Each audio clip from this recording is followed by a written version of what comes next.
Welcome back to another episode of Those Two Dudes. It's that dude, Josh. That's that dude, Ruben. Man, it has been a minute. We've missed a ton. Damn, it's been a minute. But we're finally back at it. Bless the airwaves with a whole new episode. We had to cover everything we've been missing. Obviously, we want to start with March Madness. Before we jump into March Madness, follow us everywhere at Those Two Dudes Podcast on Instagram and TikTok. Those Two Dudes on Spotify and Facebook. Check it out. Push those like, follow, subscribes, notification bell, all those buttons. Push them all. Josh, the tournament just ended, man. Hell of a tournament. I'm proud to say you and I were both there for the Sweet 16 and Elite 8 in the was it the South region? South, I believe, yeah. Okay. At Alamo Dome, or not the Alamo Dome, 18th Center. 18th Center. Villanova represented. That was a lot of fun. Great energy in those Sweet 16 Elite 8 games. Tons of fun. Kansas ends up winning it all. Josh, what do you take away from this tournament, man? What are some of the most memorable moments for you? Well, I'm a big underdog fan, so St. Peter's, look, they're the Cinderella. It's one of the best Cinderella runs in a while. Elite 8 run, no 15, nothing higher. Nothing lower than a 12 seed's ever been to an Elite 8 until this year. They were a 15 seed, and they made an Elite 8 run, beating some quality teams. Purdue, really quality. Who they beat in the first round? Kentucky, yeah, 2 seed Kentucky, and also a very good Murray State team as well. So I just stories like that, man. I think it sets sports. I think you can use. The reason I like sports is they're analogies to real life as well. Like coaches use analogies to coach kids, teach kids. And I think they really do work. Like, I mean, it's such a good life lesson to just be like, look, man, like you got this team that's undersized in every game they've played. Yet here they are. And they play in a stadium that's the size of some high school stadium. And here they are, they beat Kentucky, a team that has NBA players on the roster year in and year out. Yeah, year in and year out. And then they beat Murray State team that was probably one of the best mid-majors in the nation this year. And then they beat Purdue, who has like a 7'2" dude, and they're 7-foot guys. They're outsized all across the board. So I mean, it's a great life lesson. Just that, I mean, even if you're undersized, even if you're outman, just don't give up. Play as a team or do things as a team. It takes, it's a great life lesson. So that's probably my favorite story of the tournament. My favorite moment was probably, being at that Houston game when they knocked off Arizona in the Sweet 16. The environment was so live in the AT&T Center. It was all Houston fans primarily because it's such a short drive from Houston. So that was pretty crazy. That was one of the funnest games I've been to in a while, honestly. Man, that stadium was electric. Just the vibe, right? It was so electric. It was popping. Houston was the underdog. So for it to be kind of almost a home game, like you mentioned, that was just so much fun, man. So much fun. I agree with you on that. A couple things for me. I think Hubert Davis, head coach of North Carolina, I loved seeing him take that North Carolina squad because I wouldn't say that they were necessarily an underdog, but they weren't really supposed to be that far. No, they far. Like I like that too. In his first year too, didn't do great in the regular season. They're good enough to get in the tournament as an 8 seed, so they did okay, but they didn't do great. Nobody expected them to make a Final Four push. So for him to do that and then to knock off Coach K in his final game in the first Final Four game, like that's pretty darn special. And beating him in his last home game at Duke in the regular season, so. Yeah. Props to Hubert Davis. And if anything, I think it's going to help them recruit, Oh, my goodness. It's going to help recruiting. It's going to help so much. And it's going to bridge that gap real fast from when Roy Williams left. That's really cool, man. I don't know too much about Hubert Davis, but he comes off as a pretty genuine, caring type coach. Like, I really like the vibe I get from him.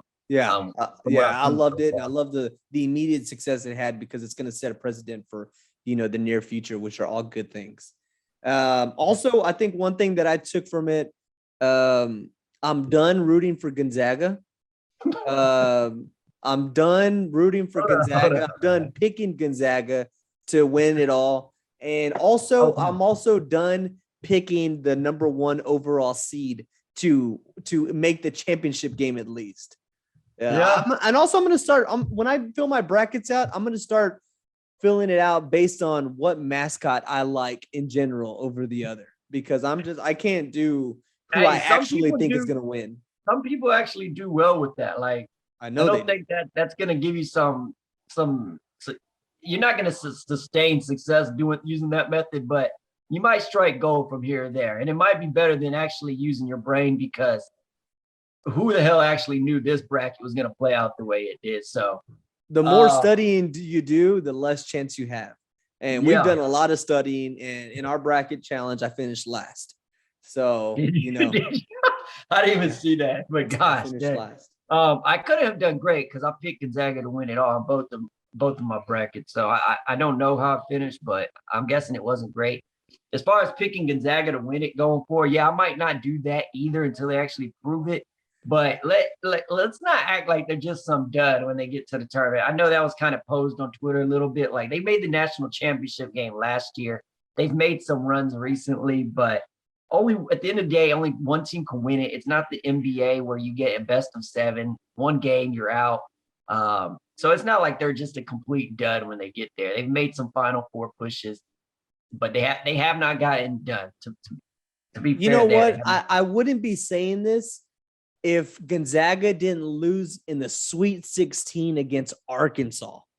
You know, if they lost in the Final Four against North Carolina, I would be like, man, all right, well, I'm sure next year, you know, they'll be up there again, and I could potentially pick them. But fair, like, I'm done pretending Gonzaga is a juggernaut, and that, you know, I think the odds, the ESPN odds had them as a 34% chance favorite to win the tournament this year going into the tournament. Yeah. No, yeah, ESPN, yeah, they always have these percentages, and I'm always like, they don't hit all the time. So, I mean, clearly you got to take those percentages they throw out there with a grain of salt. But Arkansas, to be fair, their coach, I think he's a heck of a coach. He had Nevada on the right track before he went to Arkansas. I think they may have made a Sweet 16 push there. What's his name? Musselman? I think Musselman is his name. But anyways, I think it's only his second. I think this was his second year at Arkansas. So for them they made a run themselves. I think they got a good coach, and I think they might make noise for the next few years as well. So Arkansas had a good year this year. No knock to Arkansas. Just, if you're Gonzaga, don't lose to Arkansas in the Sweet 16, right? You're the number 1 overall seed. You have the number 1 prospect in the NBA draft on your team. You have Drew Timme, who's also one of your better players. Just don't lose in the Sweet 16. That's all. That's fair. All right. Yeah. So congrats, Kansas. Good for you. You won it. That was a heck of a game, heck of a tournament. Everything was awesome. March Madness wins again. I'm not a huge fan of the Blue Bloods, but look, Kansas, they have it rough in football, so they need to get as much success as they can in basketball, because who knows when they're going to turn that football thing. That's another story. Anyway, let's move on. Yeah, I also don't feel bad for Kansas because they beat UT in football this year, but that's neither here nor there. So now, moving on from the kids playing basketball to the grown men playing basketball, the NBA season is pretty much coming to a conclusion. I think we have about a week left before the play-in tournament begins. Josh, pretty crazy, man, how the season's played out. As it sits right now, let's talk about the play-in a little bit. So we got the 7 through 10 in the East, which has already been finalized. Cleveland's got the 8th seed, or excuse me, they got the 7th seed. The 8 and 9 seed are both tied between Brooklyn and Atlanta, and Charlotte has the 10 seed, and they're a half game back of Brooklyn and Atlanta for that 8th seed. So by the time this airs, by the time the play-in tournament, that could change. But I think Cleveland might snatch that 7 seed. Sticking in just on the East side there, who do you think between those 4 teams, Cleveland, Brooklyn, Atlanta, and Charlotte, who do you think could make the most noise, assuming they make the playoffs? I mean is it obvious? we got to go with Brooklyn, right? They have the most talent. They got the superstar of the best super. Does it change your mind that Ben Simmons? Simmons is out for the rest of the season? Not really. As long as KD's good. I mean, of these teams, give me KD. Yeah. None of the other teams have KD. So, yeah, if we're talking about one of these teams, I mean, Atlanta did good last year, but I haven't really watched Atlanta this year, so I don't really know what their issue is. I don't know why they're. And also, I mean, the East is pretty. The East, have they finally passed the West, top to bottom? Like, I think I'm looking at it now. All 10 seeds have a winning record, don't they? They do. All 10 seeds have a winning record. Crazy. Yeah, that's usually that was the West for such a long time. I know the West doesn't look like that. The 8th seed, the Clippers, they don't even have a winning record. Yeah, that's pretty gross. That means the 9 and 10 seed aren't good. Yeah. So you think Brooklyn? Now let me ask you, assuming Brooklyn gets the 8th seed, right? I'm just throwing spitballing because I don't know. Assuming they get the 8th seed, Miami gets the 1 seed. Who are you taking in that first round series? Nope. Give me that series again. Miami and Brooklyn, first round.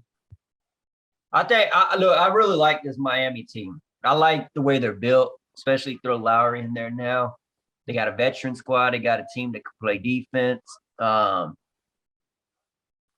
They got Butler, one of the better wings in the NBA. I just like the way the team's constructed. I think that's why they are 1 seed. They don't got a superstar, but they got a lot of very good players. And I like the way the roster's constructed. So with a Brooklyn team that's kind of been like, they had a midseason trade between superstars. One of those stars is now out for the year. Just everything they got going on there. I don't like it. I don't like it. So, and you on the other side, I do like the way Miami's been consistent. And then also I like just the way the roster's built. They got a good coach too in Spoelstra. So yeah, I'd take Miami in that series. Okay. That's fair. I mean, yeah, I think Brooklyn would probably, of those 4, seems like the one to make the most noise, but they also seem like the team that has the most drama. And when it comes to playoff time, if Brooklyn were to match up with Miami, give me the team with the most coach experience, and that's Eric Spoelstra. Yeah. So I'd probably take Miami in like 6 or 7 games. I wouldn't go more than 6, probably. I think this Miami team might be for real. So okay. But anyways, how about the West? Yeah, how about the West? Let's talk about it. Well, so we got 2 teams in the West. So here we go. We got 7. We got Minnesota. We got the 8th seed, the Clippers, who've officially locked the 8th seed. And then we got 9 New Orleans and 10 San Antonio. Who was the 7th seed? Minnesota. Oh, I thought you said they were the 8. No, they're the 7. Minnesota's 7. The Clippers are 8. Okay.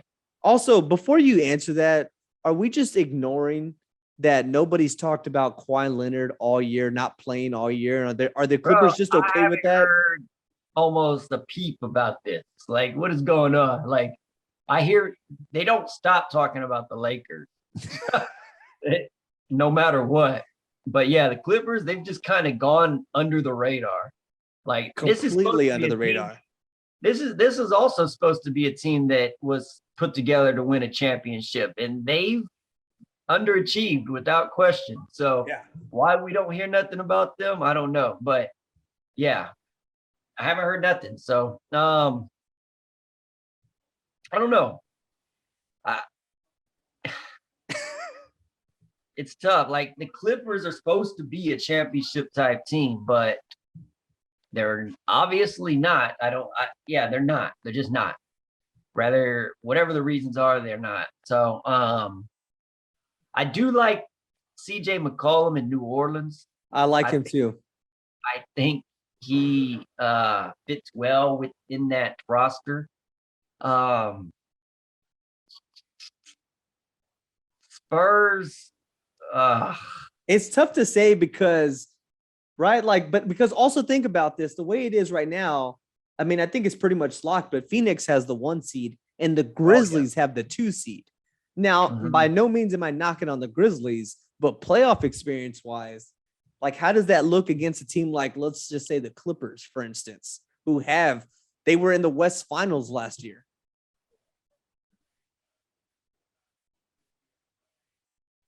Yeah, I'm not sold. I'm not sold on Memphis. Like you said, they don't.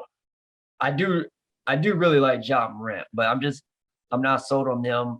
Maybe because I haven't seen them do it in the playoffs. Yeah. They're young. I don't know. I'm not sold on them. But as far as the Clippers, so yeah, possibly the Clippers against them. If the Clippers all of a sudden just click, I mean, look, they're a veteran team. So if they get there, they have players that know how to win. Yeah. Maybe. Yeah, I guess I'll go with the Clippers, man. I don't know what the hell their issue is, but talent-wise, experience-wise, I'll roll with the Clippers. Yeah, it bothers me that the Clippers are in LA and there's probably more news about USC off-season football than there is the current NBA Clipper situation. No doubt. Yeah, they seriously are at the bottom of the totem pole in LA, which look, I've said for years, the Clippers need to move out of LA. They really do. I would love for them to move to Seattle, but But then they'll have to change their name to the Sonics. I mean, I guess. What's wrong with that? We're just gonna do away with the Clippers, huh? Better the Clippers than the Sonics. That's probably that's true. Dude, the Sonics is just an iconic brand. Yeah, they are. The Clippers are the opposite of an icon. Yes, and everything that's happening in real time is proof that they are not an iconic brand. Yeah. So I guess if there was one team name or franchise you could just do away with, it'd probably be the Clippers, right? Yeah. Of all the teams. Gosh. Yeah. But that's sad. Okay, well, so let's stay in the West now. Obviously, we're talking at the bottom feeders. Let's talk about the top teams. So we got Phoenix, we got Memphis at 2, Golden State at 3, and we got Dallas at 4. Which of those teams do you not trust? Not trust. Okay, say that again. Phoenix 1, Memphis 2, Golden State 3, Dallas 4. Which also, okay. I mean, I got to tell you, Dallas, Jason Kidd, what he's doing in Dallas with essentially one superstar in Luka, that's pretty cool. Yeah. Well, I'll go ahead and eliminate definitely Phoenix and definitely Golden State from that. From that question, it's either going to be Dallas or Memphis. But for the reasons we said before, I'll roll with Memphis. Luka's got a little bit more experience. So yeah, I think he might mentally be in a better position to lead his team than Ja Morant is at this point. So and Dallas is only a game back of that 3 seed. Golden State could fall all the way to 4. Golden State, they're not doing as good as they were at the beginning of the season, but this is injuries, man. Everybody's been injured all season. They have the winning pedigree. They got superstars. I'm not that worried. They're probably just ready to get to the playoffs, honestly. So I'm not. Yeah, go ahead. Okay, so moving on to the East, then, of the teams that you trust the least, Miami 1, Boston 2, Philly 3, Milwaukee 4. Those are some juggernauts right there. Okay, well, Miami, I just told you I like the way they're really constructed, so I'm not going with them. Milwaukee won it last year, so I'm not going with them. Who are the other two? Boston and Philly. Look, man, I got to go with Boston just because. What? Listen, all these years, this is pretty much the same. They got the same 4 players, right? I mean, in the yeah, last but the few the years. coaching's different now. If that matters, they got Derek White in that trade, and it's helped them. They won 8 of their last 10 games. I I don't know. know they've been hot. I I think know they're they've been really hot, turning but it on right just now. because of the previous years of how that team has performed so inconsistent when we thought they were ready to make a push as a championship contender. They've had some ups, they've had some downs within those last however many years, but no consistent success as far as staying at the top of the East. So I'm not sold on them. Let me see them win the playoffs before I'm sold on them. Philly, at least I mean, I guess you could say the same thing I was about gonna say Philly a little everything bit. you just said. You just described Philadelphia. Yeah, but they've hung out more towards the top. They haven't really won the playoffs, but they've at least hung out towards the top in the regular season. Where like Boston's just they were like around 500 last year, and I don't know. For Wasn't me, last year Philly was like they were supposed to be in the finals last year. They were the overall 1 seed in the East. They had a 3-1 lead on Atlanta and they blew it. And I mean, yeah. hence why well, a big part of all that is Ben Ben Simmons, Simmons. who's no longer there. Yeah. So yeah. And now they I have don't know. James Harden. They have James Harden. I feel more confident in him than I do in Ben Simmons. So yeah, I think they might be able to win. I have to see that team play in the playoffs as well, but I think I feel a little bit better about them than I do Boston. Okay. But I'm not, I don't know for sure. Yeah, I don't know if I personally trust Philly, but I also don't know if look, I don't know if I trust Miami. I don't. I mean, okay. Look, of all those teams, they have the least superstar power, no doubt about that. I just like the way their roster's built. yeah. So Yeah. I know the NBA is a superstar game, though, so you can go there. I get it, and it makes sense. More Yeah, than you're other not wrong. basketball type leagues, Yeah. but I still want to believe the teams that are built right can win, and they do sometimes. Like Of course, Suns, look at Milwaukee. Of course, I really like the way Phoenix is built as well on the West, and they made the run to the NBA Finals last year. They could have won it, they didn't, but they were right there, and I think they have a chance this year too. So it wouldn't surprise me in the slightest if it was a Milwaukee Phoenix rematch in the finals this year. Really, I wouldn't mind it. And I'm really Phoenix is still my team. I'm hoping it's Chris Paul. He was He's banged back. up, right? He was banged. He He's missed back? like 4-6 weeks, something like that. But he's back. Okay, yeah, I'm rooting. He's the person I'm rooting for in the NBA right now. So I'm hoping he can win.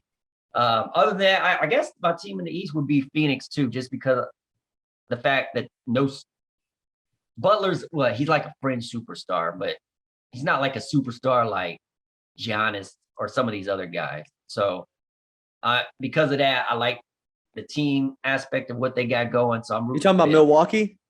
Miami. I'm Miami. talking about Okay. Miami. Like, Okay. yeah, that's probably my team in the East. Phoenix is Okay. my team in the West. Other than the Spurs, but come on. The Spurs are, We're not talking about that. yeah. So, yeah. Okay. All right. Cool.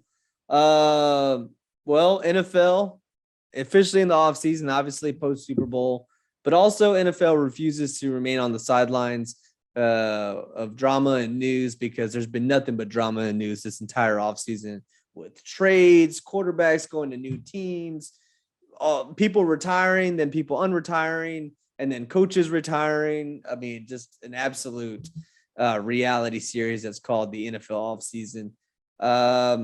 More things down the pipeline, man. The Browns, I mean, this is a two-parter, right? The Browns, they traded for Deshaun Watson. With that trade, they still have Baker Mayfield on their roster. They're not going to keep both quarterbacks, and they're certainly not going to do away with Deshaun Watson.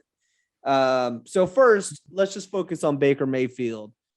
I mean, look, they've tried to trade him. Nobody's really wanting to pay that price, so looks like they're probably going to release him. Who's a good fit for Baker, or where could Baker get the most out of whatever situation and whatever he has left in his tank? That's a good question. He needs to go because it's not going to be like a really good team. Baker is I don't know if he's a bust yet. He's not a superstar, in my opinion. He needs a roster that's built very good, like Cleveland was. With maybe more veteran type players or players that have winning experience.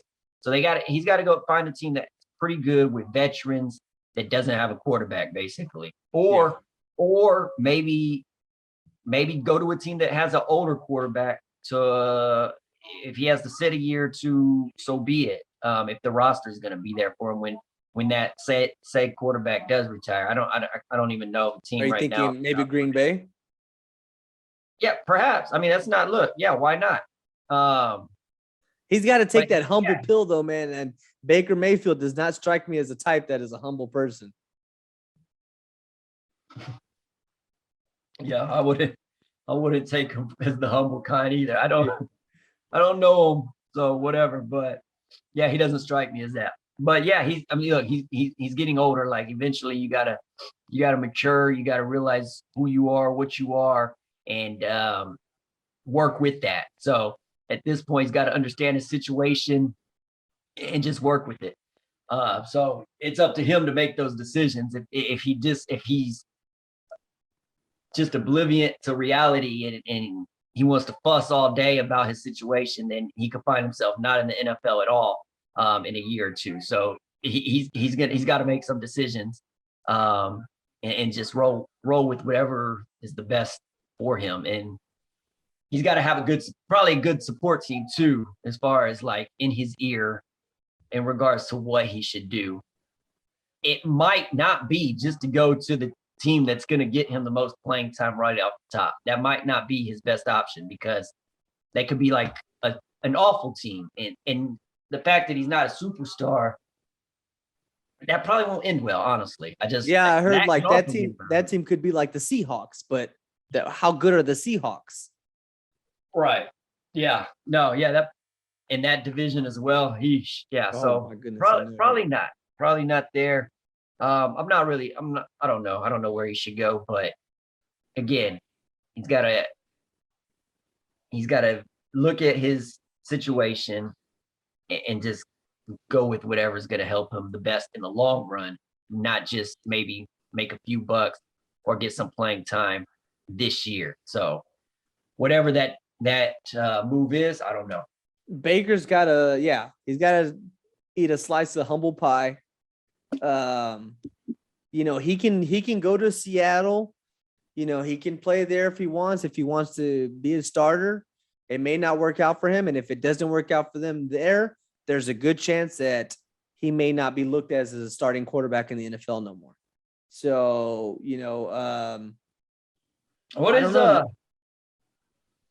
I'm trying to think of some teams. You mentioned Green Bay, possibly, but I don't know, man. I heard another option of pending his release that a team that could be in a play for him is the Pittsburgh Steelers.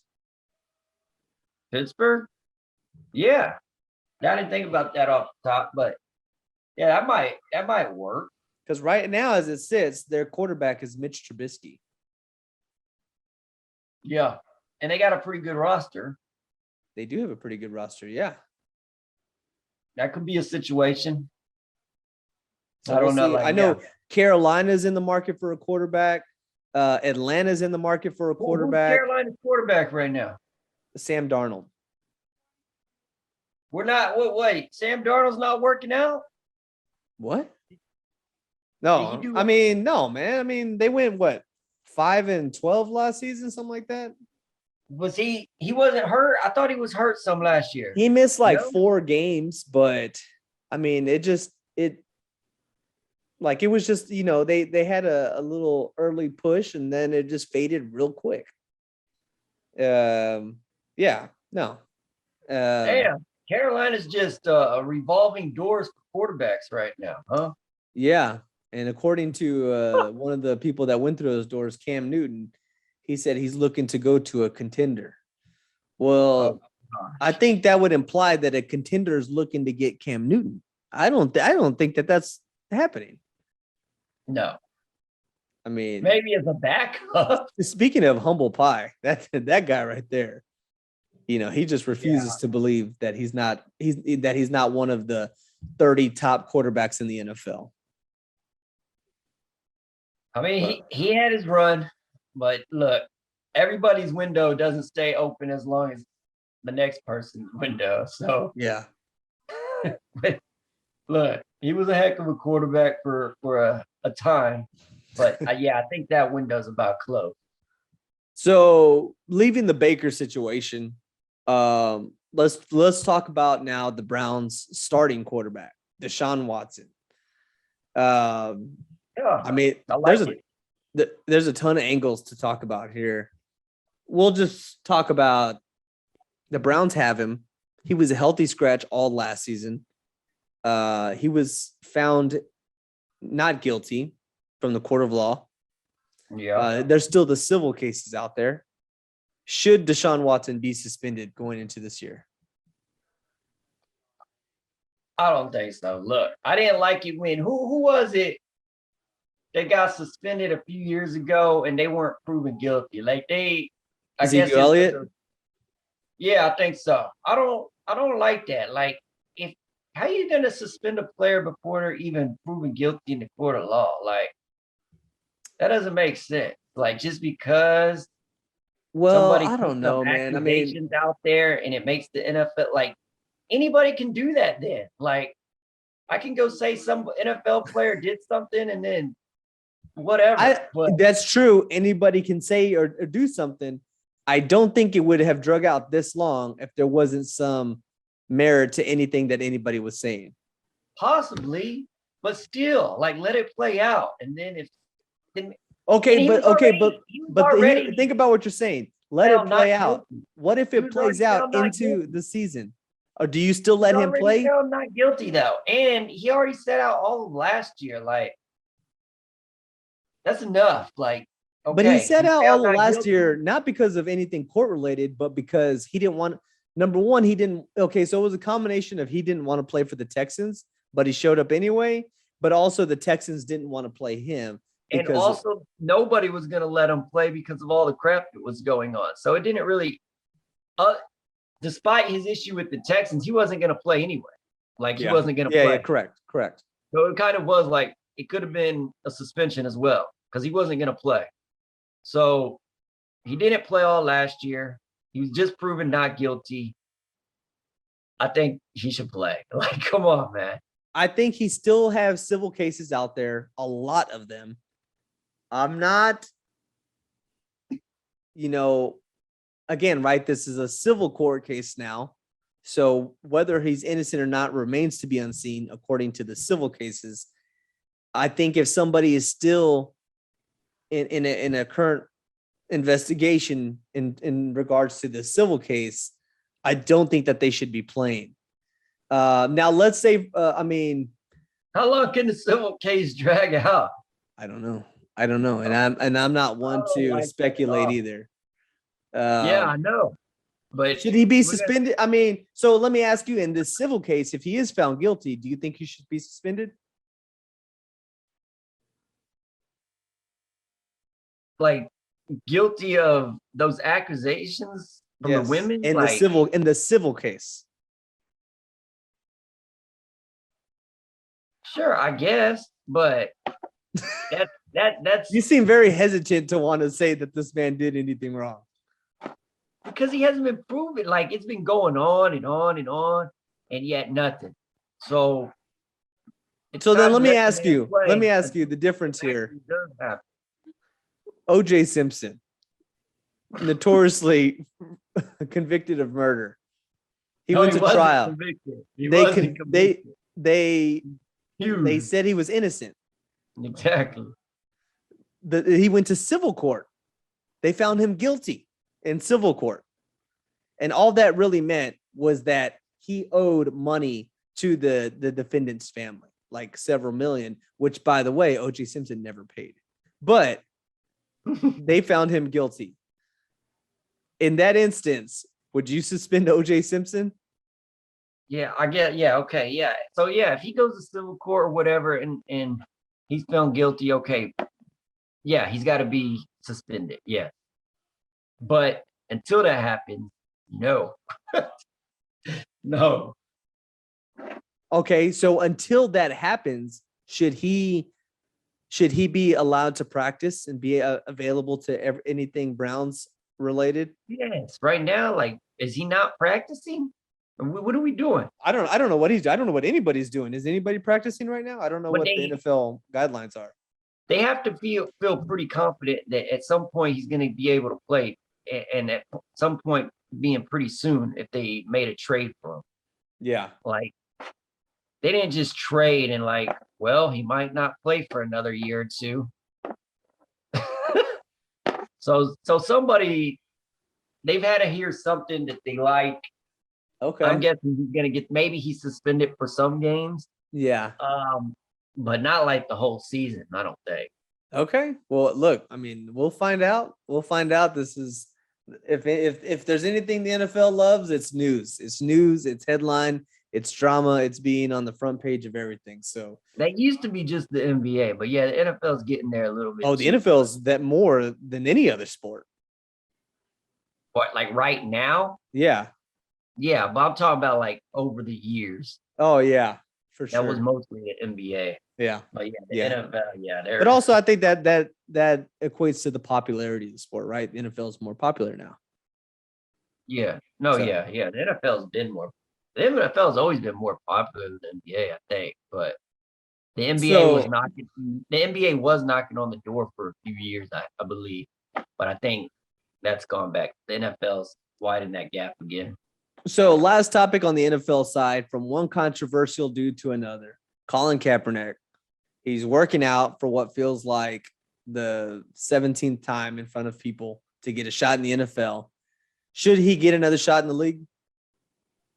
Sure. I mean, yeah. I mean, look, if they're giving him tryouts, that must mean they want to see what he can do. If the dude can play, at this point, like, I think all that other stuff is kind of to the side at this point, at least for the most part. I don't think it'll be too much of a distraction, because at one point you could argue that much distraction for a backup quarterback is going to hurt the team, right? As a reason why you might not want to sign him, which is understandable. But at this point, I don't think the distraction, it might be there for a second, but I think it'll go away relatively soon. I don't feel like all that is gonna bother an organization like it would have a couple years ago. Okay, that's fair. So yeah. I mean, at this point, I think if he has a tryout, he's good enough to get a shot on a team. Yeah, I think he might be worth signing. So, okay. yeah. Okay. Should he get another shot in the league? Nah. Not even if it's good enough. What do you mean? I know it's been a few look, years. looking at it from objectively, right? And just in general, you looked at him. If this person is good to be in the league, yes. If knowing what you know about him, he's been out of the league for 6 years, a quarterback that's been out of the league for 6 years. Yeah. And I understand they did blackball him, and that's messed up that they did blackball him. I don't know. Like, did they really blackball him? Oh, they did. They did. That's why he got a settlement from the NFL. Like, there was proof of it. That's why he got paid by the NFL. But the blackball. Okay. What do you mean? What is define? What they do were you mean? purposely not signing him because they didn't. What he did, or just because they thought he was going to be too much of a distraction? They were purposely not signing him, mostly because of what he did. Okay, yeah, and they didn't want that. The NFL didn't want that look. Okay, yeah, okay, but then at a point, then it evolved to something else later on, right? Where he was getting more tryouts. Yes, and there at that point, the black ball had probably passed. But I think, for what the scout or whatever the team scout saw, they probably thought the distraction versus what they thought he had to offer wasn't high enough. You know what I mean? Yeah. I think, oh man, like, he has his not like he's not completely innocent here, right? Like he has his own workouts and then he kind of stages them. And I think the NFL set some workouts for him up. And then instead he cancels on it last minute. He said, no, I'm going to have my own workouts. Like, I mean, I don't really, there's a bit of part of me that doesn't think that he's really serious about playing in the NFL as much as he just wants to be in the spotlight. At one point, yeah, I felt that way. But at this point, I don't know. I feel a little bit different. Like nobody's really worried about Colin Kaepernick and whatever was going on at this point. Too much. Like so much other stuff has happened after that. That maybe, yeah, you could say Colin Kaepernick led to that, but I think he's just kind of in the shadows now. So like for him to go try and get a tryout, I think he might be genuinely trying to make a team this time.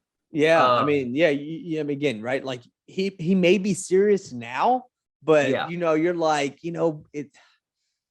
we believe you, but we will probably pass. Okay. I don't know. If he's good enough, I think he might get a chance. I think if he's good enough, he might get a chance. If he gets a chance, all power to him, man. I really hope it is a fair chance because, 4 years ago when he was looking for a job, you couldn't tell me that he couldn't be a second string on any of the 32 Oh yeah, teams. he definitely could have 4 years ago, but at that point, I think the distraction was just too much. For a backup quarterback. Now, look, people might have brushed aside the distraction if he was like some kind of super Aaron Rodgers type quarterback, right? They're going to be like, we're going to win anyway, so whatever, we'll deal with the distraction. Like Deshaun Watson. Backup, you're not gonna deal with that kind of distraction for a backup quarterback. It's just you're not going to. Yeah. So we'll see, man. We'll see. It is what it is. Yeah, I don't know. I'm indifferent about the situation, but I definitely hate that he was blackballed. He should have gotten shots much sooner, but the way it panned out, it sucks. And I think that ship has sailed, but we'll see. Moving on to baseball, man. Baseball is finally back. It's back. The season's about to start. You're watching college baseball, not necessarily the same thing I'm talking about, but hey man, baseball is back. That's all. That's cool, man. We got something to watch this summer, something to talk about. I know baseball of the four major sports, obviously this isn't 1920 where baseball is our favorite sport and it's our pastime and we're sitting in front of the radio or our black and white TV watching, a baseball game. It's definitely losing popularity. What can the major leagues do to become more popular or get some popularity back? Look, they could follow to some extent. They could follow suit of the NFL and NBA, mostly the NBA, where the NBA is a very entertainment type of basketball league. I don't think NBA is real basketball. Like when you compare it to the way the game's called, the dimensions of the court, the way it's officiated, the way they let players travel and stuff, they want a lot of points. They want to show. They want to, not a circus, but they want to show. So that's the type of basketball the NBA is. And they could do things probably to make it like that in baseball, but it would ruin baseball for the baseball purists. So you're like, you'll probably gain more fans because it'd be more fun, but it wouldn't be baseball. So it would suck like for the baseball purists. So yeah, I guess like if you want to just make it to where you're drawing in more casual fans, you have to make it into more somehow to maybe bring in the fences some so you get more home runs. Whatever, you're gonna have to make it to where it's just more fun for the casual watcher. I got a suggestion. Like the NBA is, but I don't like that. I think sports should stay true to what they are, but I know it's about money. And if that's what we're talking about, then yeah, that's the route they got to go. So a 2-part question. Number one, what was the last year that you think, oh man, baseball was fun that year?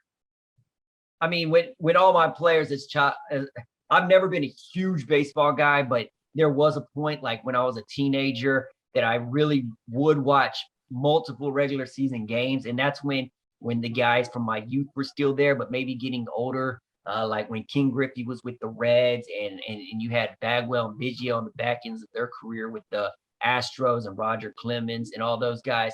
that's probably when I last really enjoyed some baseball. So yeah. And I know for others, it's probably more like in the home run era of when the steroids was going on with Sammy Sosa, Mark McGwire. So that's what I'm getting at here. I think yeah, if you were to ask the casual fan, when was this whole make baseball great again? But when was the last year was great? I could argue that the last year was great was when they had the home run races, right? Barry Bonds was breaking records when Sammy Sosa and Mark McGwire had their home run race. And what was the controversial piece behind all that? Everybody was on steroids. Everybody was on steroids. I think if they want to make baseball fun again and make it more popular, I think you should legalize steroids. I heard this argument from somebody out there. I don't know if it was on Twitter or something, but recently, I've heard this argument as well. So, you can go that route. But yeah, something where there's lots of points, lots of bombs, maybe a faster pace. Maybe you got to pitch the ball within a certain amount of seconds, faster than whatever it is now. Speed the game up.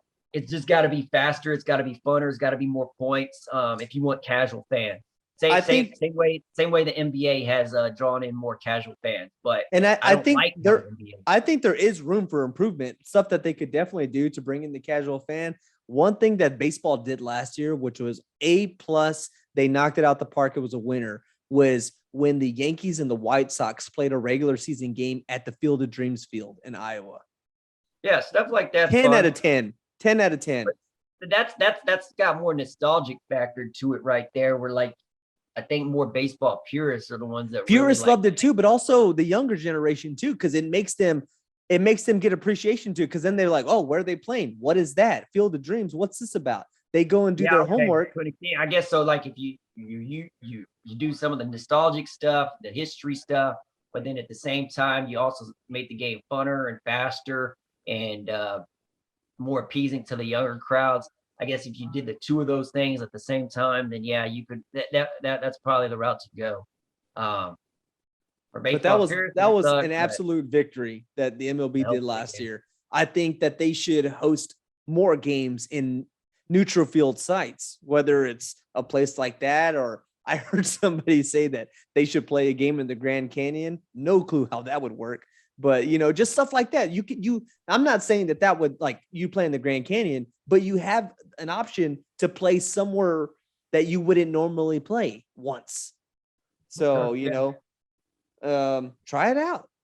It could work. Yeah, but nonetheless, man, I am excited about baseball starting. Josh, golf is this week. Well, golf is every week. The Masters is this week. This first of all, I've seen multiple surveys and top lists of the most. I saw on ESPN. This was a few years back. They put up the best sports event to attend, and this was a culmination of all the ESPN reporters and analysts. Which ones you should go to? I think the Super Bowl was like number 3. Number 2 was Wimbledon tennis event, the tennis tournament, and number 1, hands down, was the Masters. I have no idea why, to be honest. There's no way I can sit through golf where you like. Have you ever been to a golf event? No, I have not. Okay, but I see it on TV, and I just look. Just knowing that there's 18 holes, players go from spot to spot, like, will you just follow them along the way to each hole or what? Like, well, so now you're just talking about just in general, because there's a lot to it, right? It's not just we're not really talking the tournament itself. It's just the feeling of being at Augusta and what that means and the type of course that it is. For me, it's not going to do much. I do know it's historic. It's like been going on for however many years and centuries, whatever. So I know there's that factor to it, but to me, it's just not. I can't. Golf is not going to do it for me. Maybe the Wimbledon thing. I think that seems pretty cool to me, because it's like at one spot. Like you're not. And there's a dress code too to get into Wimbledon. Yeah, that part might not be fun for me. They might. I think that's just part of it, right? Like that's pretty cool that. You have these long-standing traditions that you still have to abide by. Okay. But anyways.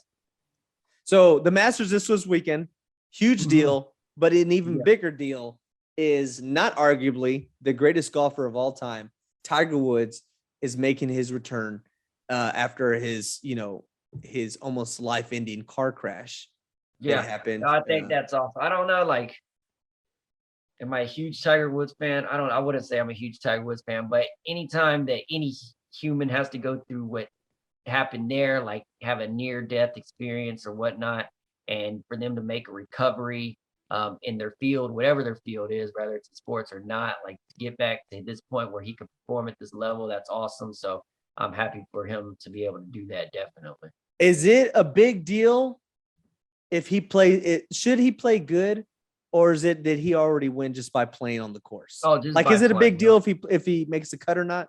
No, yeah, definitely. In my opinion, no. I'm not a golf fan. So, but there might be some people that think that would it make it extra special? Yeah, but I don't think it really matters, honestly, because Okay. like we said, he nearly died. So for him to just get back to playing in the Masters, that's pretty damn He awesome. nearly died. For him to get back, for him to walk again, for him to be active again, and then for him to get back in golf shape and be competing in the Masters is just a level that, a select few people in life can say they've achieved. Oh yeah, definitely. It's awesome. So, yeah, I mean, he's a winner just by sipping on that course. But Josh, if he makes that cut and he goes Saturday, that crowd is going to be nuts. We're talking about an electric crowd for that Houston, Arizona game. You don't know what that crowd's going to be like at Augusta to see Tiger on a Saturday. Okay. No, Man, yeah, I'm sure it'd be pretty crazy. So crazy stuff, man. I'm looking forward to it. That's a whole weekend thing. It starts, we'll probably drop this episode out a little bit later in the week. It may have already started, but catch the Masters, man. That'll be exciting. okay. Couple last Outside things of to run. sports, What's what, up? what outside of sports, what's going on? You got Yeah, any man. I want to run down some things. Let's run down some things outside of sports that we missed. First things first. So let's talk about it. Country singer Eric Church. I'm sure everybody saw it out in social media or something. He had a sold out show in San Antonio last weekend. He decided to forego that show to attend his alma mater UNC versus Duke game. Fair or foul? It's a tough one because like you're a professional. You've got all these people waiting to see you. You told them you're coming. They probably some of these people probably like took off of work to come see you for the A lot weekend. of people probably took off work. They probably made hotel reservations. They Yeah, probably came right. from out of town. Like, they took off from work. They got babysitters. They did everything. Exactly. It wasn't a very long notice. Granted, the tournament is a single elimination, so it's not like he knew this was going to happen. So, and then I understand on the other side, I understand like this is your team. They're in the Final Four. Like, who the heck doesn't want to go to that? Especially if you're like rich and you could just at the drop of a dime just go to New Orleans and have a blast while you're there at the Final Four. So, yeah, like I get it. Like I understand it on that perspective, but at the same time, it's like, damn, like there's a lot of people that had their plans crushed. So I don't know. Either way, I can see both sides. So You know whatever. what? I'm going to say it's foul. I'm going to say it's foul for all the reasons we mentioned. But also, I'm going to say it's foul because he knows when the March Madness tournament is. He knows when he's scheduling a tour. And who's this team? North Carolina. He Yeah, that's didn't pretty have bad. faith that they It's would not go like this far. it's not like his team is I don't know, St. Peter's. UTSA or something where the odds of them making the Final Four almost none. Your team's North Carolina. So I mean, I know they didn't have a great year, but there's still a chance to go into the Final Four. And by booking these shows, he didn't have faith in himself that North Carolina would make it this far. Oh, definitely not. So yeah, I don't know. I'm gonna say he missed the boat on this one. I'm gonna say he missed the boat, but I think his makeup is he actually scheduled during the summer. He scheduled a free concert in New Braunfels at that amphitheater. Oh, dope! That is pretty awesome.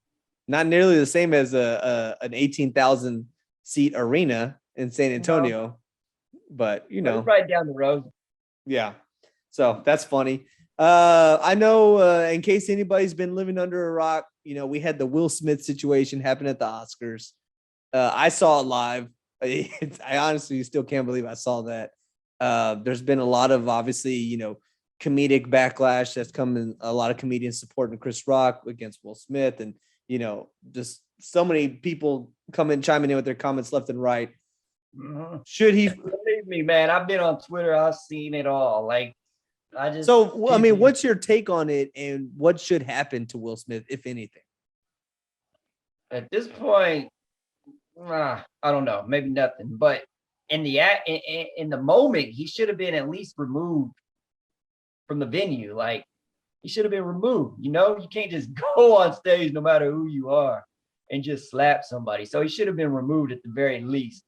At this point, look, it doesn't look like Chris Rock wants to file any kind of suit as far as like. No, I think he just wants to move on. Yeah, that's what it seems like. So at this point, probably nothing. Maybe you don't let him go next year to the what is Oscars, right? Yeah, I think. Well, he was. Yeah, next year. I don't know. Yeah. I think so. They were in a tricky position, right? Because he was still nominated for Best Actor, which he eventually won. Right. But I think they knew he was going to win. So that's why it was like they were in a tough position. Do we remove him and then have the awkward situation of, him just here, but us having to remove him and then he wins Best Actor? Man, I feel bad. I really do feel bad for everybody in that position because it's something that nobody predicted. And they obviously, in the event of that happening, they had no idea how to react. So, yeah, man, I don't know. I think, I did say that, after all this, a lot of studios are going to second guess working with him. Or, he'll probably still get stuff coming his way, but not in the waves that he had been getting stuff come his way. Yeah, possibly. It could definitely affect that. I don't know if it will or not. Well, so from what I read is that he had 2 projects with Netflix, and they both have since put that on the back burner. Oh, really? Yeah. Interesting. Yeah, I didn't hear about that, but yeah, I guess, he's Will Smith. I think he's going to get some work. Maybe not tomorrow, maybe a couple months from now, but he's gonna get work. Does it push that out some? Like, does Netflix stuff wait for a little while and then they're gonna go ahead and do it later down the road? Yeah, possibly that. I don't know. I don't think it's gonna be too much repercussions for him. Maybe he learned a lesson. He needs. I mean, if he hasn't already, which he should have, he needs to second guess that marriage of his. But that's neither here nor there. That's for a whole nother conversation. That marriage, I feel bad for him because I don't necessarily blame him. I don't think he's 100% at fault. I don't blame Chris Rock. I blame Will Smith's other half. And no, he's the one. He's got to take responsibility for his own actions. Again, right? That's why I said I don't blame him 100%. He does have some fault. Yes, because he did the act. But right. I see. I mean, she probably or I'm not gonna say probably, I don't know. But she could have escalated it to the point where he felt like he needed to do that. But yeah, again, at the end of the day, he's got to take responsibility for his own actions. So yeah, he's the one to blame. Is there other stuff behind that has to do with her? There's a good chance. Right, like that incident didn't just come from that joke, right? There's something that led up to that. Yeah, I'm guessing so. I would think so. Because you've never really seen that side of him, right? And I don't know. You've never seen that side of him. Yeah. And I think Jimmy Kimmel said it best. I mean, he said it like, it's unfortunate because an hour before the Academies, did anybody dislike Will Smith? Like, no. Right. Yeah. Nobody and look where we're at. It's very unfortunate. And yeah, I mean, I don't know, man. I don't know. I don't even know, man. Tell me, Josh. I know we talked a little bit about binging shows, man. What are you watching right now? So I never got into like the Bachelor type stuff, but there's a show on Netflix right now called Is Love Blind? Is And Love Blind? I think I heard of that one. What's that one? it's a dating show where they have, I don't know, say 10 guys, 10 girls. That number might be wrong, but they got to find their match. First of all, at the end of the day, they get engaged by not seeing each other. They get engaged by not seeing each other. And then they have a wedding. And then at the wedding, they say either I do or I don't. They decide if they want to get married. If they even get to that point, they got to get to that point. But anyways, how they match up is they're in like little rooms divided by a wall, I guess. Like, yeah. Like if you were on the other side of this like a little barrier. Little barrier.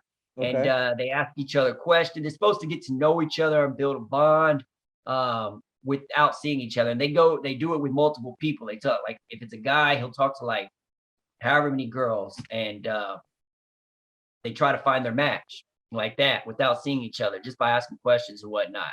So you can't see them, and you don't see them until after you get engaged. Are they limited to the questions that they ask them? Huh? Are they limited to the questions they ask them? Like they can only ask them certain things? No. It's, you're really digging in. Like at first it starts off kind of lighthearted typically, and then if they feel an initial connection there, then usually they'll have more conversations and they'll get a little deeper, and it goes on usually for a week or so, 5, 6, 7 days. And they don't see each other this entire time? Yeah, it's and about day 7, that's usually day 5, 6, 7 is when you usually start getting some people asking the other person to marry them. So you get engaged before you see them. After you get engaged, not everybody gets a couple, not everybody gets a match. So they'll start off with how many guys, how many girls. Only the ones that find matches go to the next level, which the next level is you get engaged, you meet them in that hall right there next to where you had your conversations.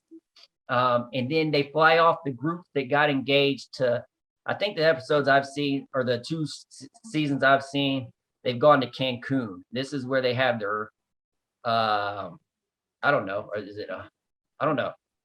They get to know each other more. They all go to Cancun with their couples. They get to know each other. They also have a point where all the people that didn't pick each other kind of talk to each other. Sometimes that throws a wrench into things. But yeah, so then after they're in Cancun for a week or so, they go back to the series I saw just previously. I think they all went back to like Chicago. I don't know if they all lived in Chicago or I don't know, but they meet each other's parents. And then basically they decide over the next few days if they want to get married. I think it's like a month, 40 days or something like that from the beginning of the show to the point where they're supposed to get married. Wait, so the first time they see each other is at the wedding? No, the first time they see each other is after they after they're in the room, and the guy will ask the girl to marry him.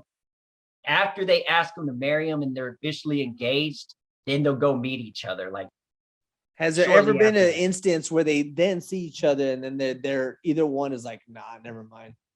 There was the first series I watched did have, so I don't know how it happened, but I watched like the 3rd or 2nd season before I watched them. I'm watching the 1st season now. I don't know what I clicked, but I watched one of the other seasons first.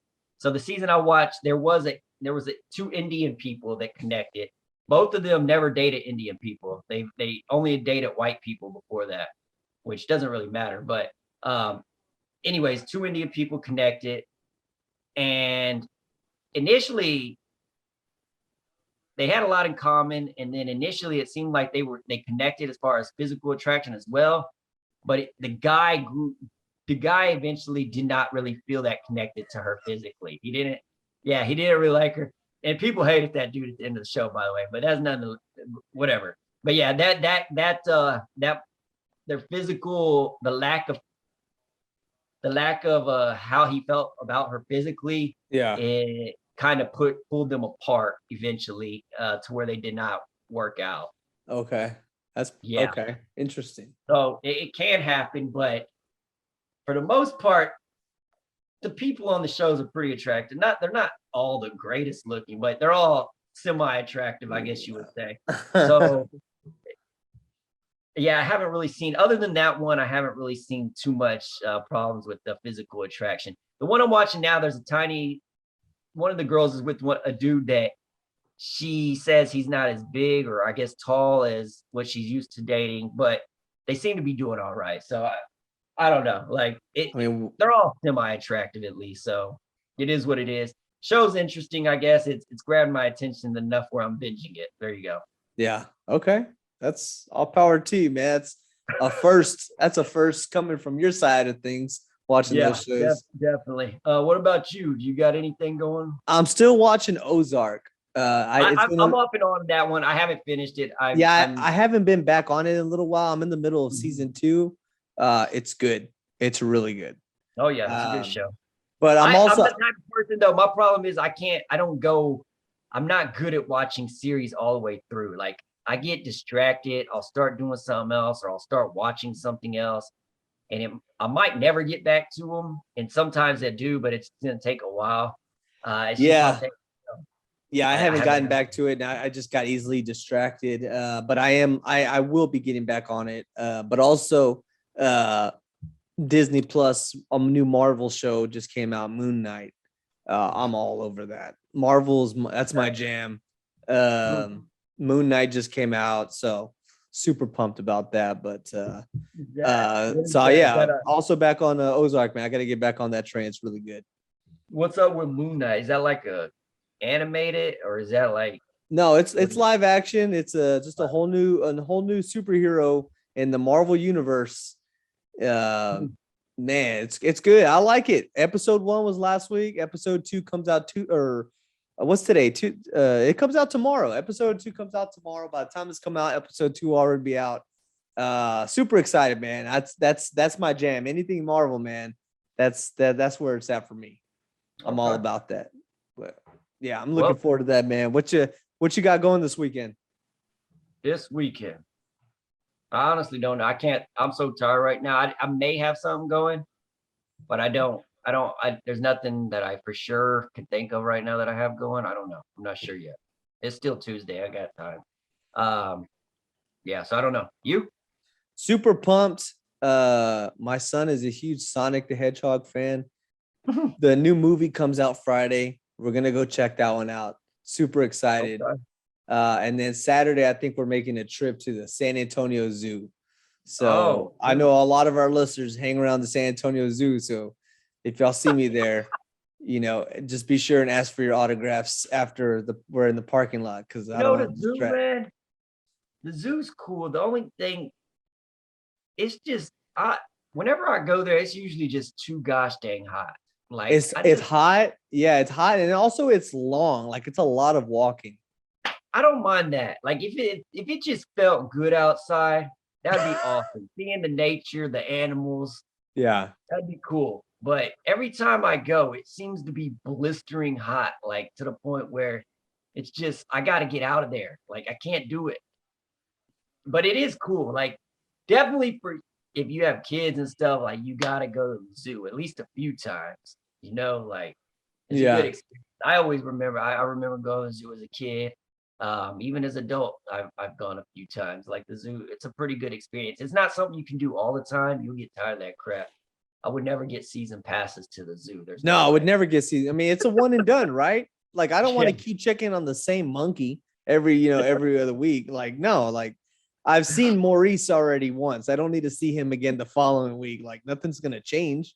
Exactly. No, yeah, it's definitely like once a summer, Mac. Like that's a good amount. Like, once a summer.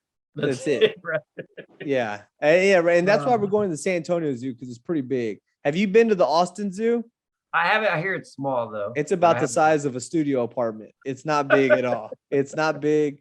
They do have like a lion there, maybe a tiger, but I mean, you're like, if you don't stop, like you can walk it without stopping, you could do it in like 15 minutes. Like it's not long. Yeah. Whereas the zoo, like in San Antonio, you could potentially get lost because there's a lot going on there. Yeah, I probably will never head to the Austin Zoo, to be honest. So, well, the only reason I go, well, number one, it's in Austin. That's where I live. But also, it's like $10 to get in. The San Antonio Zoo is $30 a person to get in. Since when? I don't know. I just looked up the prices. Wow. Yeah, that's a bit pricey. I'm not gonna lie. So might as well go to Fiesta, Texas at that point. Yeah, pretty much. So, but yeah, no. I definitely look. I'm a SeaWorld guy, honestly. I go SeaWorld's where I've gotten my season passes. I didn't go much as a kid. I went once or twice to SeaWorld, but then as an adult, I don't know. They have shows like Fiesta Texas don't have the shows. The zoo's just too darn high. Fiesta Texas has the shows. They got those little plays. They do, but not as much as SeaWorld's got going on with the killer whales. You got the dolphin shows. You got all kinds of little shows at SeaWorld. You got roller coasters, the shows, you got a water park. It's a little bit of anything. So you get whatever you want to do. I mean, I guess I'm more of a Six Flags guy just because I love rides. Yeah, if you love rides, like you're gonna go to Six Flags. I'm not a rides person. So anything that will almost make me throw up, I'm good. I'm down. Let's go. Almost. No. I was convinced to get on roller coasters like the year after I graduated high school. I did that.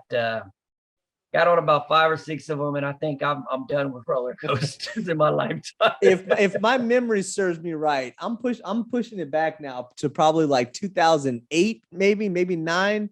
You and I went to Six Flags during like Christmas season, and it was at night. I don't think we got on roller coasters. If we did, it was only. I thought we did. I